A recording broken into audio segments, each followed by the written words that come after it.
우리가 계속 영적인 싸움에 대해서 본격적으로 알아보고 있습니다. 영적인 싸움을 하기 위해서는 첫째로 영적인 세계가 있다는 것을 분명하게 알아야 됩니다. 21세기 이 과학의 시대에 무슨 귀신이야? 라는 사람들이 너무나 많습니다. 또 반대로 귀신이 있지 하는데 엉뚱한 것을 사단이 장난치는 것을 귀신으로 여기고 귀신을 무서워하고 두려워합니다. 영적인 세계는 그렇지 않습니다. 명확합니다. 하나님이라는 하나님의 나라라는 영적인 세계가 있고 이 공중의 권세를 잡은 사단 어둠의 세계가 있습니다. 우리 인간은 거기 두 군데에 다 걸쳐 있습니다. 인간은 영혼육을 가지고 있기 때문에 그럼 그 가운데서 우리가 어떻게 살아가야 할 것이냐, 우리 시선을 어디에 둬야 되느냐, 이 영적인 세계가 분명히 존재하다는 것을 알아야만 영적인 전쟁을 할 수 있습니다. 영적인 전쟁이 되게 거창하죠. 여러분의 생명을 지키고 보존하고 생명을 전수할 수 있다는 거예요. 좀 더 구체적으로 하면 여러분들의 자식을 지킬 수 있고 여러분들의 가정을 지킬 수 있고 보호할 수 있다는 얘기입니다. 둘째로 영적인 싸움을 하기 위해서는 아군과 적군을 식별할 수 있어야 됩니다. 피하 식별이라고 합니다. 누가 적군인지 아군인지를 알아야 총을 쏘고 총의 총뿌리를 어디로 가야 될지를 알 수 있습니다. 아군과 적군을 모릅니다. 나를 기분 나쁘게 하는 사람은 적군입니다. 아무리 좋은 얘기를 해줘도 내 감정을 건드리고 내 상처를 꺼내놓는 사람은 적군입니다. 이런 수준으로는 전쟁 못하는 거예요. 아군과 적군을 분별하지 못하는 거죠. 구분하지 못하는 거죠. 아무리 내 앞에 와서 좋은 말, 달콤한 말을 해주고 내게 밥을 사주고 돈을 꺼주는 자가 있다 하더라도 그 사람의 영적인 결과 방향이 예수 그리스도가 아닌지 긴지를 정확하게 볼 수 있어야 됩니다. 그래야 여러분들이 전쟁을 할 수 있는, 시작할 수 있는 단계가 되는 겁니다. 영적인 싸움을 하기 위해서 세 번째는 싸움을 해야 되는 이유를 정확하게 알아야 됩니다. 그리고 싸움의 목적을 알아야 합니다.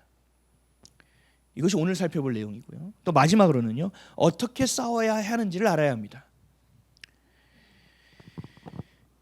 지난주에는 싸움의 대상에 대해서 우리가 함께 하나님의 말씀을 알아봤고요.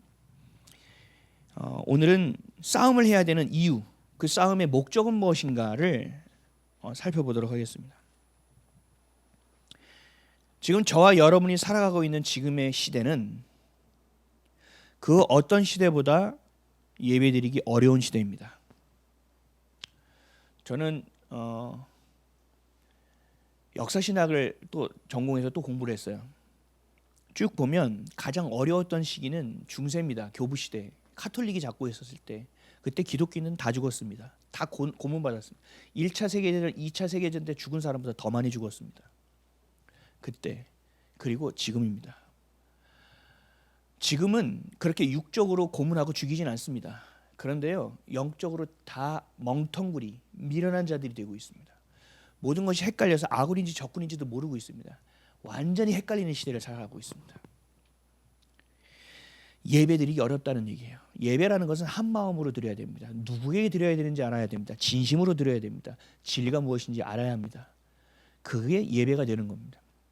그러니까 여러분이 지금 살아가고 있는 시대는 정말 어려운 시대라는 거예요. 영적으로. 정치, 경제, 사회, 문화의 헤게모니를 세상에 온통 모조리 전부 다 빼앗겨버린 시대를 살아가고 있습니다. 그 상태가 너무 오래 지속되고 있습니다. 우리나라는 큰 부흥을 경험했습니다. 평양 대부흥운동도 경험했고 또 1970년, 80년대 수적인 부흥도 경험했습니다. 어떤 누군가가 올린 영상을 보니까 세계 10대 중에서 가장 큰 교회 5개가 우리나라에 있더라고요. 그 정도로 큰 부흥을 경험했습니다. 그 시대를 우리는 은혜의 시대라고 부릅니다. 특히 우리 어머니들이 살았던, 지금 우리 시니어 그룹 3분이 사셨던 그 시대, 그 시대는 좋았습니다. 그 시대는요, 그냥 누가 방언하며 가서 옆에 앉아있어도 나도 모르게 방언이 튀어나왔습니다. 그 교회가 막 은혜가 충만하며 갔다가 나오기만 해도 내가 막 기름이 부어졌습니다. 은혜의 시대입니다. 지금은요, 그렇지 않습니다. 지금은 그런 교회를 찾아보기도 어려울 뿐만 아니라 그런 영성을 가진 사람을 만나기도 어렵습니다. 그래서 지금의 시대는 선교의 시대입니다. 코로나 있기 전부터 미셔널 처치에 대한 세미나가 많이 열렸습니다. 그 이유는 뭔지 아세요? 지금 현실적으로 봤을 때 교회는 선교의 시대에 접어들었다라는 것을 반증하는 것입니다. 선교라는 건 무엇입니까? 예수를 믿지 않는 종족 오지에 가서 하나님의 말씀만 전하면 듣질 않으니 빵도 먹이고 복음도 전합니다. 학교도 세우고 복음도 전합니다. 그 가정에 힘들고 아픈 자들을 치료도 해주고 복음도 전하는 게 선교입니다. 지금 우리나라가 그렇게 되어졌다라는 얘기입니다. 그냥 복음만 전하면 듣지 않습니다. 그래서 선교의 시대입니다. 뭔가 줘야 됩니다. 옛날에 저만 해도요, 중고등부 때 오늘은 피자 줍니다. 아이들 다음 주에 빠지지 마세요. 우와후! 그리고 안 빠졌습니다. 이번 주에는 중국집 가서 모두가 회식합니다. 탕수육도 주나요? 예스!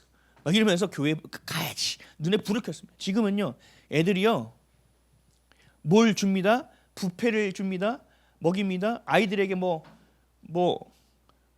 게임기를 할 수 있게 안 옵니다. 부유해졌습니다. 너무 잘 먹입니다. 너무 모든 것이 집에 다 갖춰져 있습니다. 교회가 필요 없어져 버립니다. 이런 시대입니다. 또 선교주의 특징은 뭐냐? 핍박과 박해가 있습니다. 이제는 우리가 코로나 시대를 지으면서 기독교가 핍박받는 시대가 되었습니다. 박해받습니다. 특히 코로나 시절에는 정말 심각했습니다. 그런데 저는 그것을 핍박과 박해라고 여기지 않았습니다. 왜냐하면 깨어나야 되는 하나님의 회초리로 봤습니다. 한국교회가 너무 심각하게 오염되고 왜곡되어 있고 무너져 있기 때문에 하나님이 아수르와 바벨론을 들어서 북이스라엘과 남유다를 쳤던 것처럼 하나님이 지금 이 정권을 통하여 또 하나님이 이 질병을 통하여 교회를 치고 계시는구나. 정신 차려야지, 회개해야지, 돌이켜야 돼, 옷을 찢고 죄를 뿌리며 회개해야 돼 라는 마음으로 코로나 시기를 지났습니다. 하지만 이제는 핍박입니다. 이젠 진짜입니다. 왜요? 기독교라는 이름을 들으면 사람들이 침을 뱉습니다. 이를 갑니다. 교회, 목사, 사기꾼으로 여깁니다. 이게 문화적인 색채가 확 바뀌어져 버리고 사람들의 시선과 관점이 달라지기 시작합니다. 어디 가서 제가 목사라고 하면 이제 어떻게 하는지 아세요? 옛날에 어우 목사님이세요 이랬거든요. 믿지 않는 자도 지금 어떻게 하는지 아세요? 저를 위아래로 훑어봅니다. 이거 믿을 만한 놈이야? 이상한 놈 아니야? 시대가 이렇게 돼버렸습니다. 이거는 현실입니다.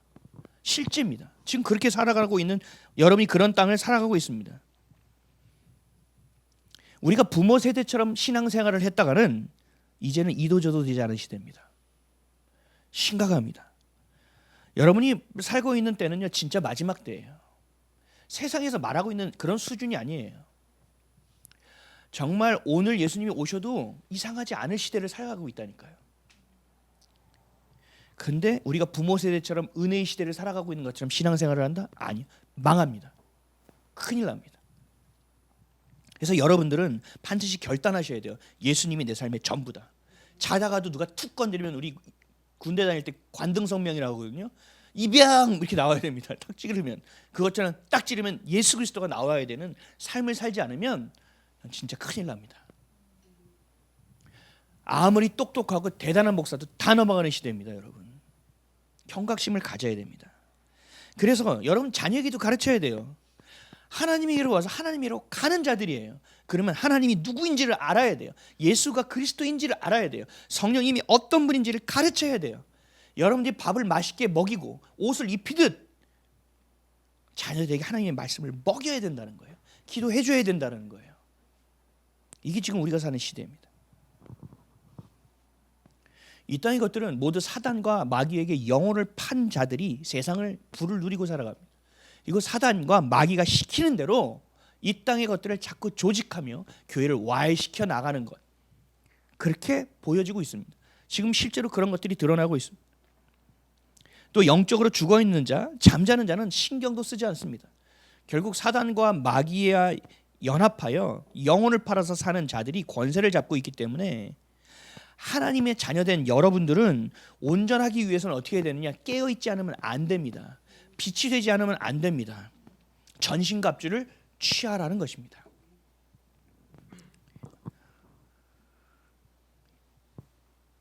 여러분들이 마귀? 나랑 그렇게 관계가 없는 것 같은데? 아니라니까요. 마귀는요, 사단은요, 우는 사자와 같이 삼킬 자를 찾고 있습니다. 지금도 여러분들을 얘네들이 건드리지 않죠. 여러분들은 이미 죽어있는 자입니다.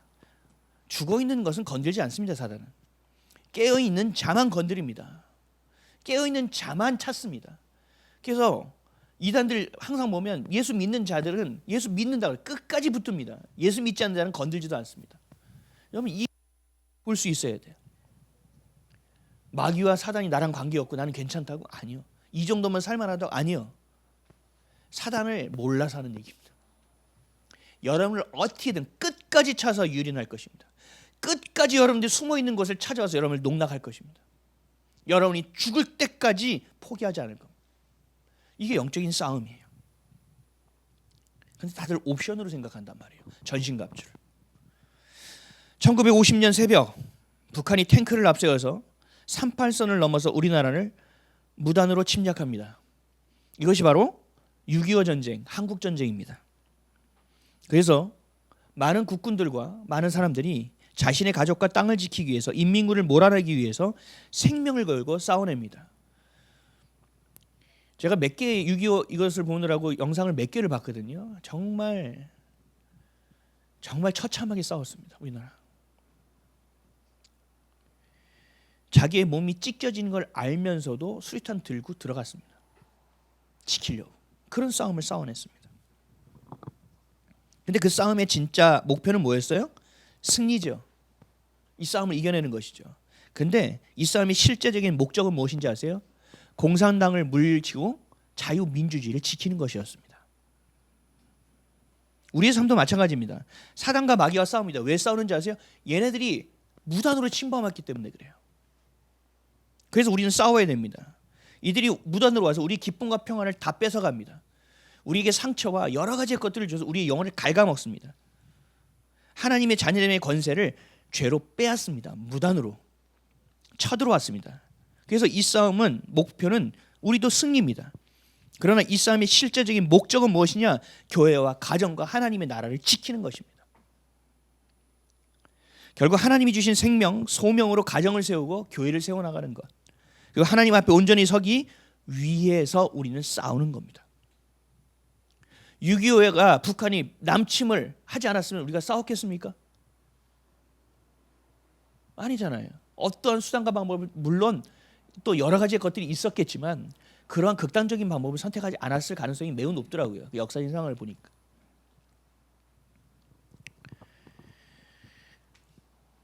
마귀는 가만히 마귀가 평화를 얘기하는데 우리가 마귀를 공격하는 게 아니에요. 착각하면 안 돼요. 여러분들 끝까지 찾아서 유인하고 농락하고 죽이는 존재입니다. 그래서 우리의 삶의 목적은 무엇이냐? 가정을 세우는 일입니다. 그리고 교회를 세우는 일입니다. 하나님의 나라를 확장해 가는 일입니다. 이게 우리의 삶의 가장 중요한 목적입니다. 13절입니다. 오늘 보면 13절 읽겠습니다. 시작.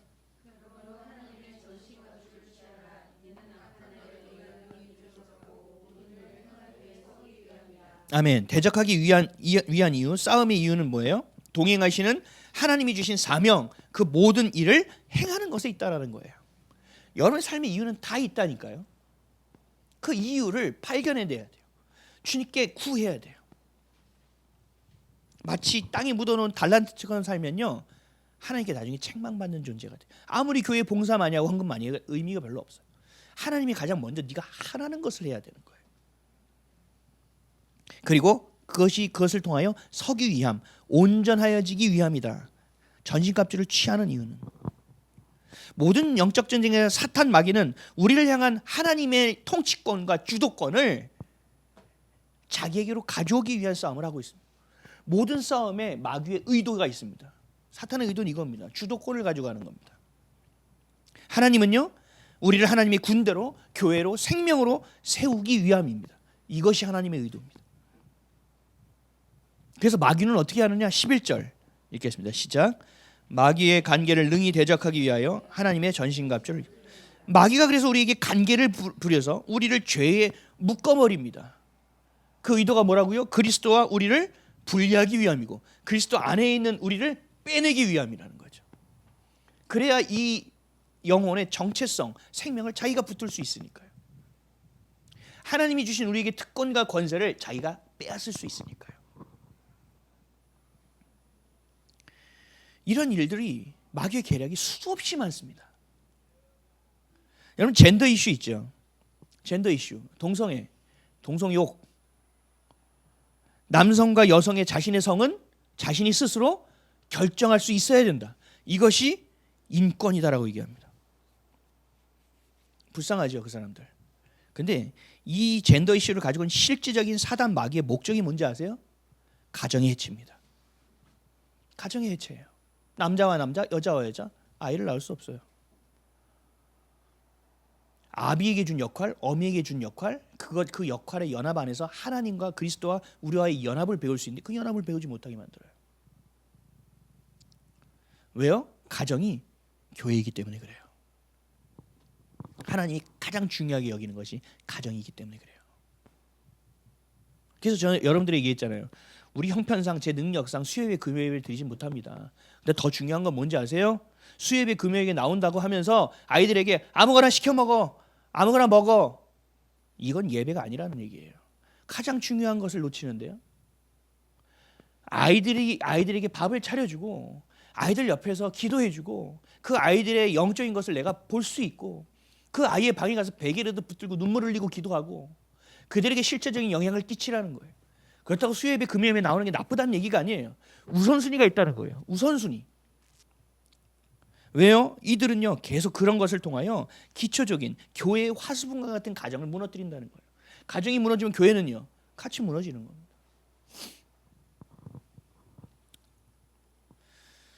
WCC 종교통합도 마찬가지예요. 우리가 그리스도로 하나가 되어야 되죠. 연합되어야 되죠. 우리 에베소서 말씀 봤죠. 그리스도로 인하여 모든 것을 통일시키기 위함이라. 하나로 만들어야 돼요. 주님 안에서. 근데 뭐 하고 있어요? 인간들끼리 동성애자나 트랜스젠더나 미친놈이나 뭐나 우린 위아더 월드 다 인권이 있어. 다 사람이야. 다 귀해. 그리고 그 하나됨을 왜곡시켜서 또 자신들의 이데올로기를 넣어가지고 섞어서 하나로 묶는 거예요. 이게 WCC예요. 종교통합이에요. 이게 마귀의 관계입니다. 결국 이들의 목적은 뭐예요? 하나님이 교회를 와해시키는 거죠. 우리를 그리스도 밖으로 빼내는 일이에요. 연합한다고 하면서. 이건 기후도 마찬가지예요. 제가 요즘 뭐 이렇게 보면 그 유명 배우가 나와서 그래요. 저는 북극곰입니다. 이렇게 나와가지고 그 배우 좋아하는데 기후에 대한 얘기예요. 물론 기후가 그래요. 인간들이 그러니까 기후가 나쁘겠죠. 그러나 그 기후가 심각하다고 더 왜곡시키고 더 크게 말해서 탄소를 줄여야 된다 하면서 인간들에게 뭘 주는지 아세요? 두려움을 주는 거예요. 두려움을 이용해서 뭐예요? 우리 인간의 자유를 통제한다는 거죠. 인간의 자유를 통제하는 것은 무엇입니까? 우리를 예배 자리에서 빼내는 거죠. 이것도 우리의 마음을 흐트려는 마귀의 관계입니다. 여러분 제가 몇 가지만 얘기하면 정치, 경제, 사회, 문화 모든 영역에 이러한 이슈로 우리를 농락하고 있다고요. 수많은 영적으로 잠자고 있고 죽어 있고 있는 자들을 마귀와 연합한 자들이 우리를 다 끌고 가고 있다고요. 그럼 여러분들은 뉴스에 능해야 됩니까? 세상의 트렌드를 잘 봐야 됩니까? 아니요. 그럼 다 속는단 말이에요. 뭘 봐야 돼요? 진리를 봐야 돼요. 하나님 지금 무엇을 원하시는지를 분별할 수 있어야 되는 거예요. 이러한 이슈를 가진 사상의 흐름이 있어요. 이 세상을 살아가고 있는 사람들이 다 가지고 먹는 거예요. 지금 모든 정치, 경제, 사회, 문화 이슈를 다 꿀꺽꿀꺽 나도 모르게 먹는 거예요. 우리 자녀들도 쇼츠 보고 뭐 유튜브 보면서 가사 다 먹는 거예요. 그러면서 이 아이들에게 어떠한 이데올로기가 생기느냐, 시대적 이데올로기가 생기느냐, 포스트 모더니즘이라는 거예요. 포스트 모더니즘은 뭐냐? 모든 것은 다 괜찮다. 좋은 게 좋은 거야. 야, 뭐 절대적인 게 어디 있어? 다 상대적인 거지. 야, 너도 맞아, 나도 맞아. 사이좋게 지내자. 다 보기 좋아 보이잖아요. 지금 살고 있는 MZ세대라는 말하는 사람들, 우리의 자녀들 다 그런 사상이 머릿속에 다 들어가고 있습니다. 이미 들어가 있습니다. 그래서 어떻게 하는지 아세요? 방종을 자유로 여기는 거예요. 내가 마약을 하는 것도 내 자유야 라고 얘기하는 거예요. 완전히 거짓 세상으로 만드는 거죠. 무엇이 옳고 무엇이 그른지를 분별하지 못해 헷갈리게 만드는 거예요. 내가 남자인지 여자인지, 내가 목소리 좀 여자니까 여자 아닌가? 이 정도는 내가 해도 되는 거 아니야? 자유. 그러나 다른 사람의 자유를 침해하는 것은 생각지도 않죠. 이런 거짓된 세상을 만드는 마귀의 관계 가운데 지금의 세대들은 그것을 동조하는 세력으로 자라가고 있습니다. 이것이 사단의 의도입니다. 사탄과 마귀의 의도입니다. 그래서 하나님은 우리에게 말씀하십니다. 에베소서 6장 10절입니다. 읽겠습니다. 끝으로 너희가 주 안에서와 그 힘의 능력으로 강건하여지고. 아멘. 그래서 마귀의 관계에 대해서 우리가 대응하고 싸워내야 되는데 우리는 안 된다는 거예요. 우리의 지혜와 우리의 생각으로는 불가능하다는 거예요. 그래서 사단과 연합되어 있는 그들의 교활함과 치밀함은 우리가 따라내고 인식하고 분리하고 알 수 없다라는 얘기예요. 그래서 뭐 하라고요? 주 안에 있으라는 얘기예요. 그래야 하지 않는다. 빛 가운데 있어야 어둠이 뭔지를 알 수 있다라는 거예요. 어둠 속에 있다 보면 네가 적응돼가지고 이게 빛인지 어둠인지 잘 모르고 그냥 열심히 분주하게 살 수밖에 없다라는 거예요. 그래서 뭐가 주어져요? 그 힘의 능력으로 강건해져서 비로소 마귀의 관계에 대응하여 아군과 적군을 식별하여 싸워낼 수 있고 승리할 수 있다라고 얘기하는 거예요.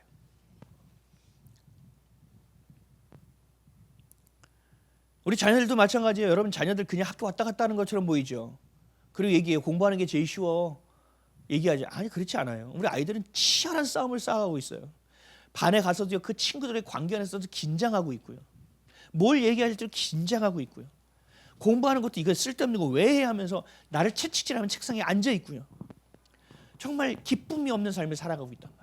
그러니까 이 아이들이 뭘 합니까? 쇼츠 보고 뭐 하고 그 안에서 잠깐이라도 웃으려고 하는 거예요. 숨 쉬려고 발악하는 거예요. 그럼 우리는 얘기해요. 보지 마, 하지 마. 이러면 되냐고요. 그렇다고 그것을 얼마나 힘드니 그냥만 봐라. 이렇게 해도 안 되는 거예요. 우리는 어떤 걸 가르쳐야 돼요? 물론 그 가운데서 숨쉬기도 하지만 영적인 숨쉬는 방법을 가르쳐야죠. 정말 분주할 때는 잠깐 쉴 수 있는 것도 가르쳐야죠. 사색하는 것도 가르쳐야죠. 묵상하는 것도 가르쳐줘야죠. 힘들고 어려우니까 막 쇼츠 보고 끽 아니야 잠깐 나와봐. 나랑 같이 좀 걷자. 맛있는 것도 사주면서 봐봐 어때 기분이. 마음은 이렇게 풀 수도 있는 거란다. 그것도 말씀도 한번 힘든데 얘기해줘. 말씀은 이런 너에게 능력을 있고 너에게 이런 영향력을 끼칠 수 있단다. 뭘 해야 될지 뭘 먹고 살아야 될지 고민되지 힘들지 능력이 어딘지 잘 모르겠지. 아빠도 그랬어. 엄마도 그랬어. 근데 예수님을 만나니까 해결되더라. 같이 기도해 줄게. 너도 기도해. 너는 하나님이 정말 특별하게 지은 하나님의 아들이야 딸이야. 힘을 줘야죠. 영적인 힘을 줄 수 있어야죠. 그래야 싸울 수 있어요. 그렇다면 어떤 방법으로 싸우고 승리할 수 있습니까? 12절입니다. 시작.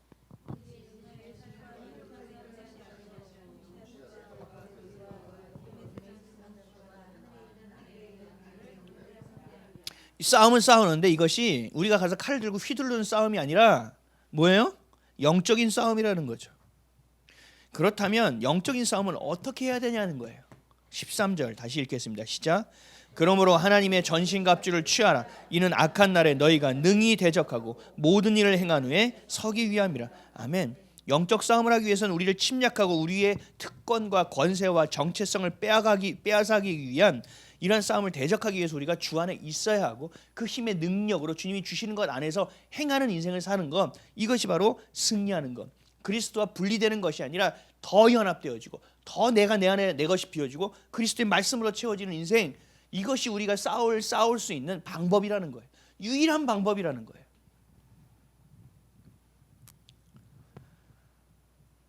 그리고 우리를 서게 하신다. 온전하게 하시겠다라는 것입니다. 이것이 영적 싸움 가운데 임하시는 하나님의 의도입니다. 삶의 자리에서 우리가 어제도 오늘도 내일도 우리와 함께 하시며 말씀하시고 인도하시고 역사하시는 하나님의 의도를 여러분들이 알지 못한다면 싸움도 불가능하고 이기는 것도 불가능합니다. 반드시 전신갑주를 입어야 되는 거예요. 그렇게 살아가는 것을 성경은 예배라고 얘기합니다. 그래서 우리가 이런 현실 싸움 가운데서 영적으로 인식할 수 있어야 싸울 수 있고 세울 수 있고 세워지기도 하고 그 여정 가운데서 하나님의 의도를 하나씩 깨달아갈 수 있다는 겁니다. 그래서 성령을 받아야 되는 거예요. 성령 내게 임하여 달라고 기도하시고 임하여 주셔도 내 의가 크면 주님이 일 못하세요. 내가 자꾸 죽고 나를 낮춰야 돼요. 주님이 옳습니다. 주님 임재하여 주십시오. 내가 주님을 예배합니다. 주님이 나의 생명의 주인이십니다. 주님이 나의 왕이십니다. 그리고 그 말만 하는 것이 아니라 그 선택의 모든 턴마다 주님의 선택을 물어보는 거예요. 주님 어떻게 하시길 원하십니까? 어떻게 하는 것이 주님을 기쁘시게 하는 일입니까? 어떻게 하는 것이 내가 싸우고 이겨내고 주 안에 거하는 일입니까를 계속적으로 물어봐야 된다는 거죠. 그래서 하나님은 우리를, 교회를 하나님의 군대라고 말씀하고 있어요. 우리 삶의 여정과 방향 또한 온전히 설 수 있다라고 얘기하는 거예요. 무엇이 될 수 있느냐? 난 무엇을 할 수 있느냐? 나는 어떤 직업을 가져야 되느냐? 나는 어떤 길을 선택하여 걸어가야 되느냐? 이것이 여러분 안에서, 주님 안에서 온전하게 전신갑주를 입고 영적으로 열려 그리스도 안에서 강건해지지 않으면 안 되는 거예요. 그러면 어디로 빠지는 거예요? 세상 사람들 똑같이 생계로만 빠지는 거예요. 먹고 마시는 것 안에서만 살아가는 자가 되어진다는 거예요. 이것을 누구도 알아요? 사탄과 마귀도 알고 있다라는 얘기예요. 여러분, 마귀가 얼마나 교활한지 아세요? 싸우면 얘네들이 무조건 다 이기는 것 같죠? 이기려고 하는 것 같죠? 아니요. 때로는 져줍니다. 때로는 져줘요. 우리 축구할 때나 농구할 때 페이크라고 있어요. 슛 쫙 쏠라 그러면 막 떠요. 그러면 아싸. 그리고 얘가 내려올 때 난 뜹니다. 축구도 마찬가지예요. 이영표 헛다리 기억하시죠? 막 오른발 왼발을 휘저어요. 그러면 앞에서 수비수가 왼쪽으로 오른쪽 갔다 보니까 무게가 흔들려 버리니까 진짜 치고 나갈 때 못 따라오죠. 마귀도 이런 페이크를 해요. 자기들이 이길 수 있는 전쟁인데 일부러 져줘요. 그래서 어떻게 하는지 아세요? 얘네들의 의도가 뭐라고 얘기했죠? 그리스도에서 우리를 분리해내는 거라고 했죠. 그리스도 밖으로 꺼내는 거라고 했죠. 똑같아요. 우리가 전쟁에서 진짜 이겼다고 생각하게 만들어서 교만하게 만들어요. 느슨하게 만들어버려요. 자신들이 죄인이라는 것을 생각하지 못하고 승리자라는 것에 완전히 도취되게 만들어버려요. 그래서 더 큰 영역, 더 많은 사람들을 빼앗아 오는 일로 쓴다는 거죠. 마귀의 관계가 이래요. 우리는 대적이 안 돼요. 아무리 고심히 생각해봐도 못 이긴다니까요. 고린도전서 10장 11절에서 12절. 그들에게 일어난 이런 일은 본보기가 되고 또한 말세를 만난 우리를 깨우치기 위하여 기록되었느니라. 그런즉 선질로 생각하는 자는 넘어질까 조심하라. 그래서 우리를 깨우치기 위하여 이 성경을 기록했다고 말씀하지 않아요. 역사를 성경적 관점에서 볼 수 있어야 돼요. 왜요? 하나님의 경륜이라고 합니다. 이 모든 역사를 주님은 지금도 졸지도 않고 주무시지도 않고 역사하고 계시다라는 거예요. 그럼 우리는 역사를 보면 하나님의 의도를 볼 수 있단 말이에요. 아, 하나님 어떻게 일하시는지를 볼 수 있단 말이죠. 근데 그 이유가 뭔지 아세요? 하나님이 그런 일들을 하시는 이유가 오늘 말씀처럼 여러분들이 하나님 앞에 서게 하기 위함이라는 거예요. 온전하게 하기 위함이라는 거예요. 마귀의 관계에 넘어가지 않고 그들과 싸워 이기는 일, 주님을 예배하는 일, 많은 이들이 삶의 이유와 목적과 방향을 알지 못하는 자들에게 그 삶의 이유를 알려줘 그들이 행복하게 살 수 있는, 우리가 말하는 해피니스가 아니라 에쉐르, 주님 안에서 주신 복을 누릴 수 있는 그러한 삶을 살아갈 수 있게 한다는 거예요. 그래서 하나님의 통치와 하나님의 다스림 가운데 여러분 스스로를 내어놓을 수 있어야 된다는 얘기예요. 아멘이십니까? 사도 바울은 그런 점에서 하나님의 의도를 정말로 잘 알았던 사람입니다. 빌립보서 1장 17절에서 18절. 사도 바울이 감옥에 있는 상황이에요. 그들은 나의 매임의 괴로움을 더할 줄로 생각하여 순수하지 못하게 다툼으로 그리스도를 전파하느니라. 그러면 무엇이냐? 거칠어로 하나 참으로 하나 무슨 방도로 하든지 전파되는 것은 그리스도니 이로써 나는 기뻐하고 또한 기뻐하리라. 바울이 감옥에 딱 들어오니까 바울의 자리가 공석이 되죠. 그러니까 그동안 이빨을 숨겨놓던 사람들, 발톱을 숨겨놓던 사람들, 늑대와 여우가 자기가 호랑이 자리에 차지하겠다고 막 튀어오르는 거예요. 야, 내 말을 들어. 그렇게 하는 게 아니야. 야, 너는 전도도 안 했죠. 그래, 막 전도해. 10명 중에 봤지? 내가 이 자리에 설 수 있는 사람이야. 막 이런 일들이 막 벌어진 거예요. 교회 안에서 중구난방이 돼요. 그럼에도 누가 먼저냐, 누가 높냐, 누가 낮냐 이런 얘기를 하더라도 결국은 너희들 가서 전도하고 있지. 너희들 나가서 그래도 그리스도를 전파하고 있지. 할렐루야 이러고 있는 거예요, 바울은. 왜요? 하나님은요 아수르도 쓰고 바벨론도 쓰고 느부갓네살을 보고 내종 느부갓네살이라고 얘기하셨어요. 하나님도 그 악한 자들 들어 쓴다니까요. 구원을 못 받는 것뿐이지. 하나님의 의도 안에서 다 사용되는 존재들이에요. 놀랍지 않습니까? 사도 바울이 왜 이럴 수 있습니까? 하나님의 의도를 알고 있었기 때문이에요. 여러분들 안에서 힘든 일이 생겼어요. 어려운 일이 생겼어요. 통장 잔고가 빵원이에요. 저 이제 놀라지 않습니다. 올 게 왔구나. 채우소서. 그래요. 여러분도 아마 그런 일을 겪을 수 있어요. 공과금 내야 하는데 돈이 없어요. 어려운 상황이지요. 그럴 때 놀라지 않아요. 왜요? 내 마음이 아직 가난해지지 않았구나. 아직 내 마음이 전적으로 주님을 의지하지 못하고 있구나. 하나님이 나를 찾고 계시는구나. 그럼 그 자리에서 통장 펴놓고 기도하는 거예요. 주님, 탕자였던 제가 이제 주 앞에 두 손 들고 성부여 의지할 것 없어 주 앞에 나옵니다. 불쌍히 여기 기도하는 거예요. 왜요? 하나님의 의도가 이거라는 것을 아는 자는 그렇게 기도할 수 있다는 거죠. 아멘이십니까? 기뻐하는 일이 생겼어요. 갑자기 통장에 뭐가 꽂혔어요. 우와, 너무 뭐가 들어오고 막 신났어요. 애들이 갑자기 성적이 좋아지기 시작하고 막 좋아요. 그럼 막 오늘 밥 먹자. 오늘 토요일이니까 뭐 시켜 먹자. 뭐 먹을래? 그냥 이렇게 막 좋아하는 일이 아니라 주님, 저 아이가 자고하지 않게 도와주십시오. 자신의 능력으로 행한 것이 아니라 하나님의 은혜임을 깨닫게 하십시오. 하나님, 저 능력을 통하여 하나님 무엇을 하기를 원하십니까? 라고 기도해 줄 수 있어요. 왜요? 하나님의 의도를 아는 자는 그렇게 할 수 있다는 얘기죠. 잘 보세요. 하나님의 의도를 알지 못하는 자는요, 교회를 다녀도 수십 년 동안 예수를 그리스도라고 외치고 기도하고 살아도, 새벽 기도를 몇 번을 하고 금식을 몇 번을 했더라도 하나님의 의도를 모르는 자는 세상 사람들과 똑같이 반응하게 돼 있어요. 그러니까 목사들이 자기 자녀 뭐 하버드 가고 서울대 갔다가 나와서 간증하는 거예요. 그런 건 간증 아니에요. 그런 일 하면 안 돼요.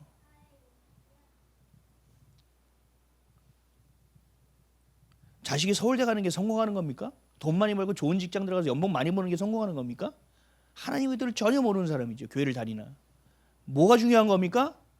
하나님을 경외하는 아이냐, 이 땅 가운데 하나님 부르신 가운데 그 의도를 알고 정말 최선을 다하여 살 수 있는 아이냐, 하나님 주신 것을 통하여 매일매일 세상에서 낙심하지 않고 주님이 주신 기쁨으로 매일 행복할 수 있는 아이냐, 넘어져도 아프고 울고 넘어뜨린 자를 탓하는 자가 아니라 그 가운데서 주님을 다시 쳐다볼 수 있고 예수님 손잡아 주세요 할 수 있는, 기도를 할 수 있는 능력이 있는 아이냐, 이게 중요한 거 아니에요. 의도를 모르면 안 된다는 얘기예요. 마귀의 의도, 하나님의 의도는 아주 극명하게 적나라하게 드러난단 말이에요. 근데 우리가 욕심에 꽂혀 있거나 힘든 거에 꽂혀 있거나 아픈 거에 꽂혀 있으면 안 보여요. 지금 우리가 교회 이사 가는 것 때문에 제가 이렇게 보면 다 교회만 보여요. 왜요? 제가 교회에 꽂혀 있으니까요. 만약에 여러분이 김밥 장사를 하자, 김밥 장사를 우리 해야 되겠어요. 교회 하면 1층 김밥 장사 털어내주세요, 막 이렇게 얘기한다고 보여요. 그럼 여러분들 뭐만 보일까요? 우리가 이렇게 꽂히면 그것만 보여요. 그래서 우리가 예수 그리스도에 꽂혀야 된다는 얘기예요. 그래야 세상을 볼 때 모든 것을 그리스도의 시선과 방법과 방향으로 볼 수 있게 된다는 거예요. 그래서 저기 제가 서두에 말씀드렸죠. 은혜의 시대가 아니기 때문에, 지금은 선교의 시대이기 때문에 여러분 정말 예수 그리스도를 안경을 매일처럼 끼지 않으면 당할 수밖에 없어요. 말려버린단 말이에요. 어떤 상황 가운데서 우리는 하나님의 나라를 중심에 둬야 합니다.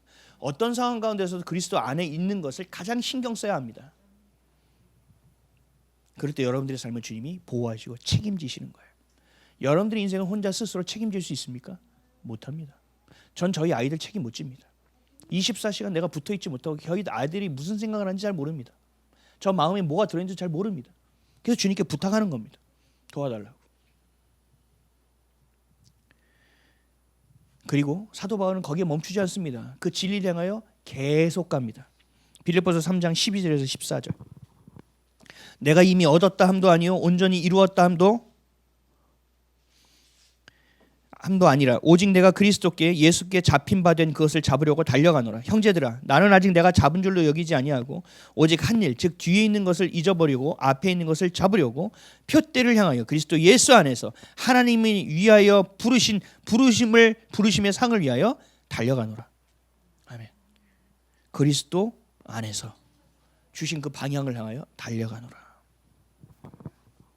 이게 싸움을 하는 사람의 자세. 그리스도인은 이렇게 살아야 돼요. 막 분주하게 살라는 얘기가 아니에요. 정확하게 하나님의 의도에 꽂혀서 무엇을 원하시는지를 보고 그 길을 하루하루 묵묵히 걸어가야 돼요. 그래야 열매가 있다라는 거예요. 그러한 삶의 여정이 돼야 된다는 거예요. 근데 그런 삶의 여정을 걷기 위해서 뭐가 필요하다?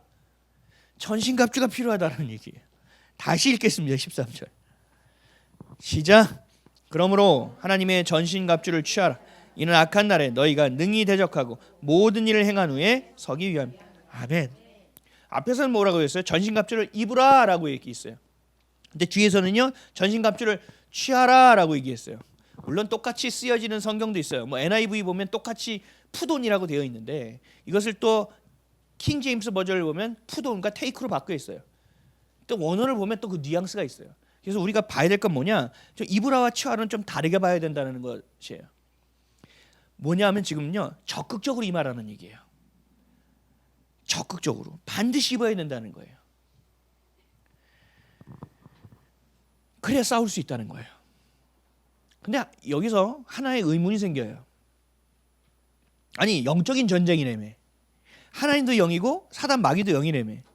그럼 하나님이 싸우시면 되는 거 아니야? 하나님이 미가엘 천사장을 통해서 하나님 군대를 보내서 싹 쓸어버리면 되는 거 아니야? 근데 굳이 내가 이렇게 막 전신갑주도 막 입어야 되고 막 내가 막 굳이 막 집중해 막 이렇게 싸워야 되나? 하나님 왜 굳이 우리를 세워서 자꾸 싸우게 만드시고 하나님 왜 우리를 자꾸 세워서 온전하게 만드시려고 하는 걸까? 예수님이 그래서 이렇게 말씀하셨습니다. 마태복음 26장 53절에서 54절.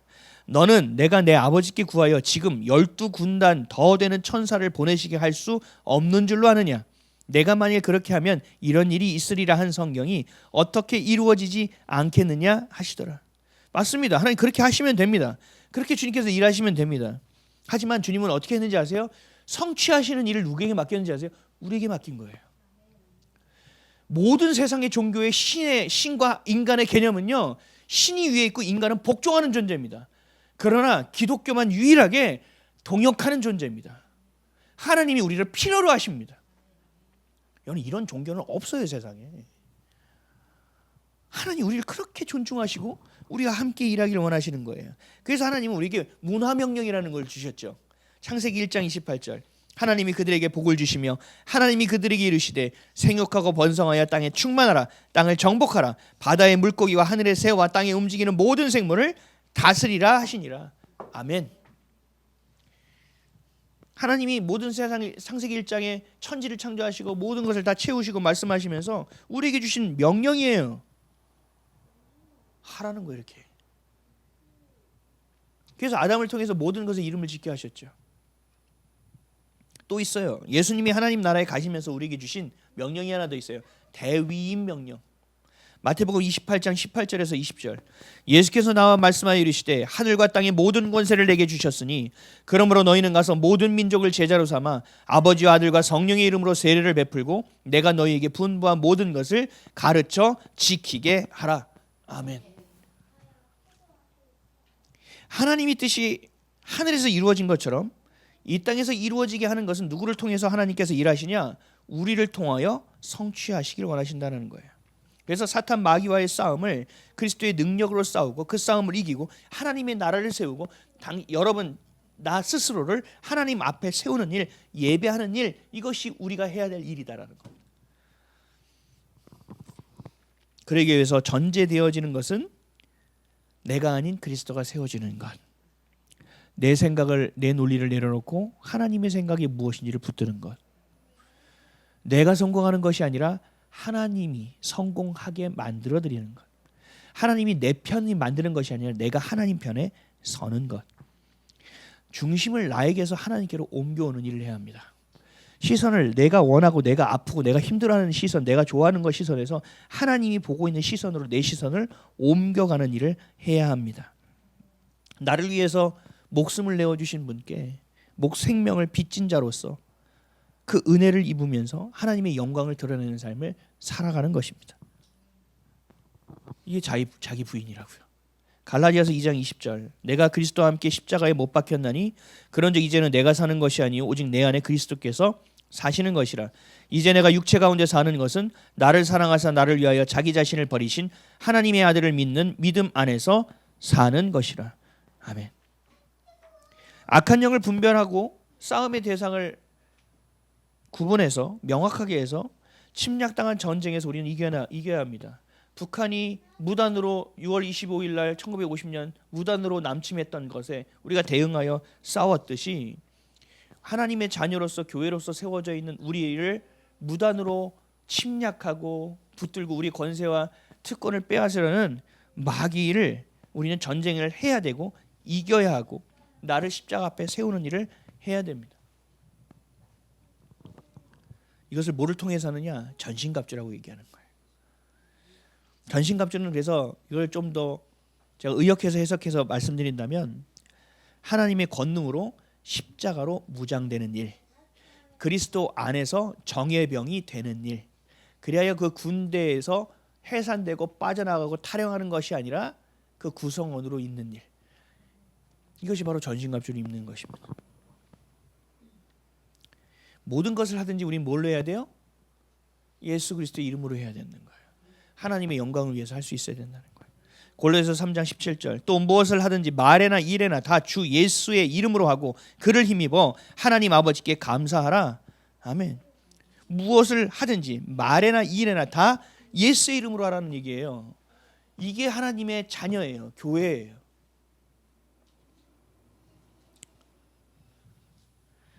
예언서를 보면 이스라엘 백성들이 마지막 때에 고국 땅으로 돌아올 것을 이야기하고 있습니다. 모든 것을 다 뺏겼습니다. 성전도 다 부서졌습니다.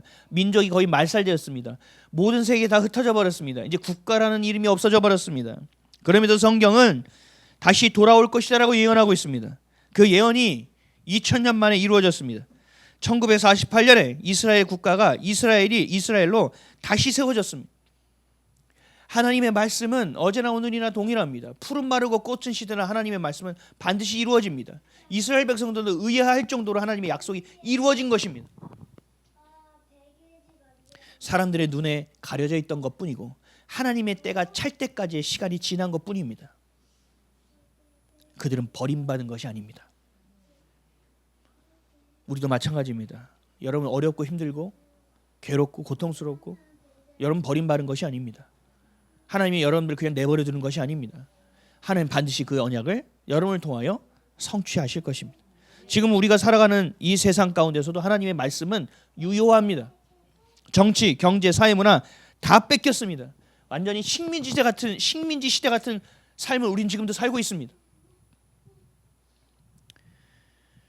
그리고 정신 못 차리고 있습니다. 세상의 자녀를 다 빼앗겼습니다. 자녀들 귀에다가 다 못 꽂고 다니죠. 다 요즘은 선 없는 거 다 꽂고 다니죠, 애들. 그거 뭐 듣는 겁니까? 말씀 들을까요? 아니요. 세상 음악 듣고 있어요. 세상의 가치관이 들어가고 있어요. 그래서 막 뺏겨버렸어요. 저번에 제가 몇 년 전에 기사를 읽었는데 한국의 10대 교회에서 교회학교가 무너지는 수치성으로 쭉 그래프로 뺀 거예요. 10대 교회의 교회학교가 다 무너지고 있습니다. 애들이 다 나갑니다. 다 떠납니다. 아이들이 뺏겨버린 거예요, 세상에. 그럼에도 불구하고 하나님 우리에게 말씀하고 계시는 거예요. 이사야 58장 12절 내게서 날 자들이 오래 황폐된 곳들을 다시 세울 것이며 너는 역대에 파괴된 기초를 쌓으리니 너를 일컬어 무너진 데를 보수하는 자라 할 것이며 길을 수축하여 거할 곳이 되게 하는 자라 하리라. 아멘. 아멘이십니까? 여러분들의 자녀를 위해서 다음 세대를 위해서라도 다시 오실 예수 그리스도가 오시는 그 길을 예비하는 자가 되므로 우리는 파괴된 기초를 다시 쌓아야 할 것입니다. 여러분이 생각하는 것보다 한국 교회는 정말 많이 무너졌습니다. 교회가 무너지니 가정도 무너지고 가정이 무너지니 교회도 무너집니다. 상상할 수 없는 일이 계속 벌어집니다. TV를 털면 동거하는 이야기가 수도 없이 나오고 돌싱들이 나오고 트랜스젠더가 나오고 이제는 무분별한 것이 우리의 문화 가운데 자연스러운 것이 되어지고 있습니다. 그럼에도 불구하고 주님은 우리에게 말씀하십니다. 파괴된 기초를 다시 쌓아라. 무너진 데를 다시 성벽을 보수하라. 그 길을 다시 수축하라. 이것을 놓치지 마세요. 세상이 아무리 어떤 악한 일들을 하고 어떤 악한 계획을 할지라도 하나님은 반드시 우리를 다시 살게 하실 것입니다. 그래서 우리가 할 수 있는 것은 뭡니까? 깨어서 뭔가를 막 만드는 겁니까? 물론 그런 것도 어느 정도는 필요하겠죠. 우리가 해야 될 것은 영적인 싸움입니다. 여러분 기도하셔야 돼요. 지금 은혜의 시대를 사는 것이 아니라 선교의 시대를 살아가고 이렇게 핍박과 박해가 있는 시대를 살아가는 이 시대적 사명이 무엇입니까? 나를 이 시대에 깨어있고 살게 하고 믿음을 갖게 하신 이유가 무엇입니까? 라는 것을 여러분들 기도하셔야 됩니다. 이것이 바로 시대적 사명이고 역사적 사명입니다. 교회는 이것을 품어야만 합니다. 자녀에게 직장, 좋은 직장을 가기 위해 학교를 가라? 아니요. 시대적 사명을 품게 해야 합니다. 어떻게 하면 하나님을 빛나게 할 것이냐? 어떻게 하면 무너진 것을 보수할 수 있느냐? 어떻게 하면 기초를 다시 쌓을 수 있느냐? 그런 자녀들로 헌신되어질 수 있도록 키워내야 한다는 것입니다. 막연함으로 전쟁을 이길 수는 없습니다. 하나님이 하시겠지, 하나님이 지켜주시겠지, 그렇게 일할 수 있는 시대가 아닙니다. 여러분 그렇게 한다면 먹힙니다. 아무리 기도를 해도 그 보호막이 희미해지고 얇아질 때가 있습니다. 마귀는 그 틈을 놓치지 않습니다. 그러나 우리는 더 깨어 있어야 합니다. 주님만이 우리 왕이십니다. 그래서 우리는 깨어 기도할 수 있어야 돼요. 그래서 뭐라고 하셨어요? 데살로니가서 5장 17절에 쉬지 말고 기도하라고 말씀하신 겁니다. 여러분 이런 태도를 견지하셔야 돼요. 이런 자세를 견지하셔야 돼요. 내 입에서 아우 못 살겠어라는 말이 나올 때 이를 악물고 그 말을 꺼내면 안 돼요. 그리고 주님이 말씀하시면 살 수 있습니다라는 고백을 해야 돼요. 이러한 삶의 태도를 견지해야만 합니다. 그래야 여러분들 하나님의 백성이고 교회고 하나님의 군대가 되는 줄 믿습니다. 마귀의 의도를 알았으니 이제 하나님의 의도를 아십시오. 마귀의 의도를 알았으니 속지 마십시오. 하나님의 의도를 아셨으니 그리스도 안에 계십시오. 그것이 우리가 해야 될 일인 줄 믿습니다. 그러한 저와 여러분 되시기를 주님의 이름으로 간절히 축복합니다.